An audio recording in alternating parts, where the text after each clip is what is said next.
তো জাবেরকে তাই বললো, জাবের বেশি লোক বললো না, আবার রাসূল সাল্লাল্লাহু আলাইহি ওয়াসাল্লামকে বললো 5-7 জন নিয়ে রাতের বেলা যেন চলে আসে।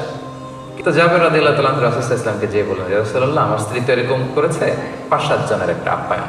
রাসূল সাল্লাল্লাহু আলাইহি ওয়াসাল্লাম বললেন, এই বিশাল জামা, চলো জাবের তোমাদের জন্য খানা পাকাইছি।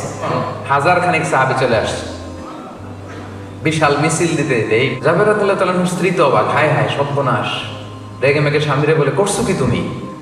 বলছি কি আর করলা কি? 5-7 জনের খাবার আছে, তুমি তো বিশাল বাহিনী নিয়ে আসছো, এখন হবে কি? কি করলা তুমি? এখন জাবের রাদিয়াল্লাহু আনহু বলে, আমি করবো কি? রাসূল সাল্লাল্লাহু আলাইহি ওয়াসাল্লাম তো ডেকেছেন। রাসূল সাল্লাল্লাহু আলাইহি ওয়াসাল্লাম এটা বুঝতে পারলেন, বললেন, জাবের টেনশন করো না, খাবার কোন পাতিলে দেখি? বলে এই পাতিলে। বলতেছে রাসূল সাল্লাল্লাহু আলাইহি ওয়াসাল্লাম দোয়া করে ফুদিয়ে দিলেন আর বললেন, পাতিলের ঢাকনা উঠাবে না, এক পাশ থেকে বের বের করে করে দিতে থাকো সবাই। ঢাকনা উঠানো হয় নাই, বিসমিল্লাহ বলে এক পাশ থেকে একটু রুটি একটু গোশত সবাইকে দিতে দিতে দিতে দিতে শত শত সাহাবা সবাই পেট ভরে খাওয়ার পরেও জাবের রাদিয়াল্লাহু তাআলা আনহু পাতিল উঠায় দেখে ভিতরে আগের মতোই রুটি আর গোশত রয়ে গিয়েছে।